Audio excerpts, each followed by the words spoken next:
Stadion Batakan di Kota Balik Papan ini akan menjadi markas baru PSM Makassar.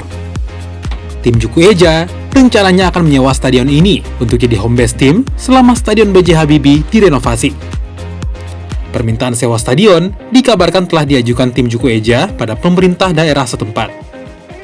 Stadion Batakan sendiri memiliki kapasitas penonton mencapai 60.000 orang.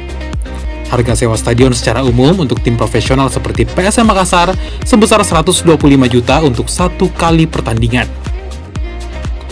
Selain PSM Makassar, Borneo Fc dan Barito Putra juga berencana menjadikan Stadion Batakan sebagai lokasi pertandingan kandang sementara. Stadion Batakan akan mulai digunakan PSM pada Februari 2024. Rencananya, PSM Makassar akan bermarkas di tempat ini hingga pada April 2024 mendatang.